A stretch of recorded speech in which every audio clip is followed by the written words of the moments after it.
We started this topic on Friday and you got a chance to practice it, but there were definitely still people that were struggling with this, and this is a really important skill both for our project and for everything that comes next. So we're going to be looking at graphs like this, and we're going to be writing the equation, okay? And we're going to be writing the equation that looks like this, y equals mx plus b.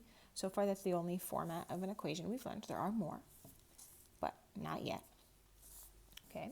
So when writing an equation from a graph, you need two pieces of information: the slope, which goes right here, right? And the y-intercept, which goes right here. All right, so the y-intercept, how do we find the y-intercept? So if I'm looking at a graph, and I'm gonna do these 6 as examples on the right, and then you're gonna come back over here and do the practice. So the y-intercept is the point on the graph where the graph intersects the y-axis, okay? So if I look at this graph, for example, here's the y-axis right here, and here's the line, and they intersect right here. So in this case, right, and watch what I'm gonna do, I'm gonna write for myself. Okay, I'm making my life easier because then I can just fill in the blanks. So my y-intercept is +1. Okay, this is always where the y-intercept is going to be, is right where the line hits the y-axis, like this. Okay, this intercept is -2. Okay, now the only exception to that rule is when I have vertical lines like this.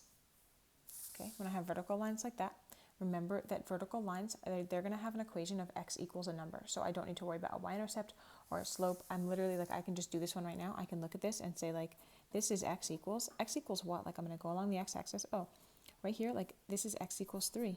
Because look, this point right here, that's 3, 0. This is 3, 2. This is 3, 4, right? And I can just observe, this is 3, -3, that all my points have an x value of 3 right here. And so this equation is x equals 3. I'm done with that one. Okay. Now, in any other line, I have to find the y-intercept, which I've already done here in these first two. And then I have to find the slope. Now, how do I find the slope? So what's important first is to find 2 points, and they have to be lattice points. What does that mean? That means points that land on the grid. So like this is a lattice point. This right here is a lattice point. Okay, this right here is a lattice point, but like a point like this is not a lattice point. Like it does fall on this vertical line, but not on a horizontal line, so it's not a lattice point because a lattice point needs to fall on both a whole number on the y-axis and a whole number on the x-axis. Okay, so here I have 2 lattice points, and I only need 2. So like I'm just going to use, I'm going to use this one and this one. I'm going to count the rise and the run. So I'm going to count. I'm going to say, okay, and remember, it's always my rise over my run. So I'm going to count the rise is 1, 2, and the run is 1, 2, 3. Okay, now you're going to make sure that you simplify the fraction. So let's say, for example, I had chosen these 2 points and not this one.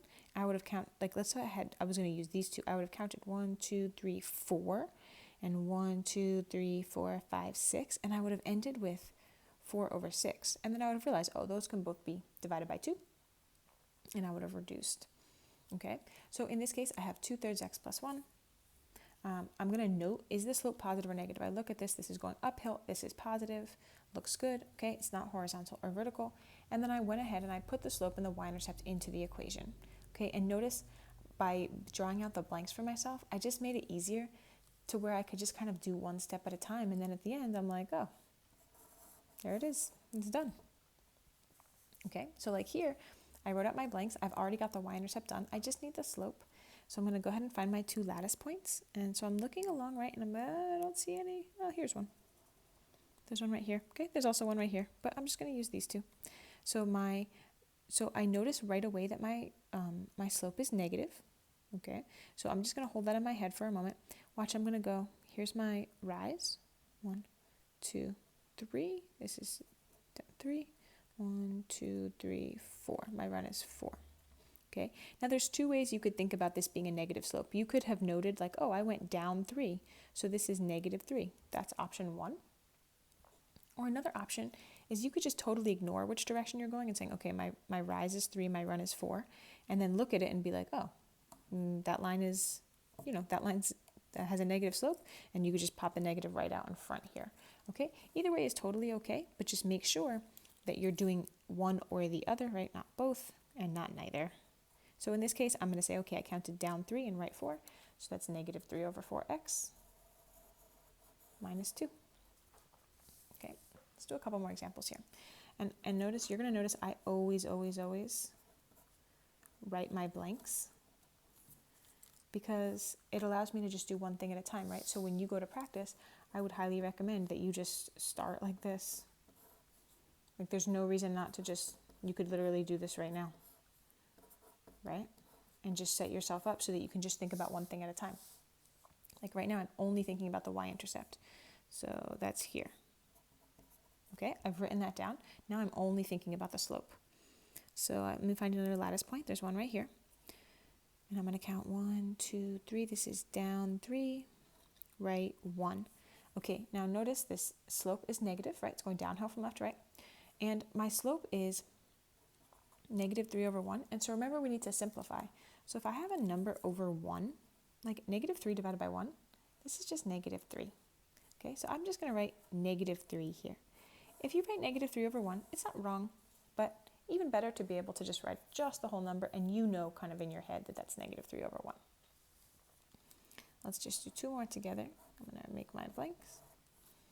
Okay, I'm thinking about the y-intercept first only. That's right here. Now I'm going to count my rise and run. So I notice this is positive. I'm going up 2, right 1, up 2, right 1.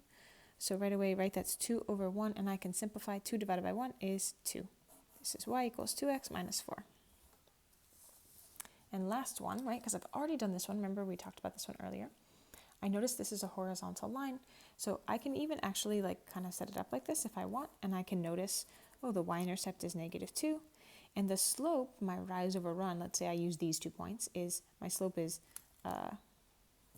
like 0 over 3, right, which is 0. But then I would simplify this. I wouldn't actually write this. I would say as my answer, right, 0 times x is 0, and so my answer is just y equals negative 2. Right? And it's going to be your turn right now to try that with 8 more graphs, and feel free to set up your blanks just like this.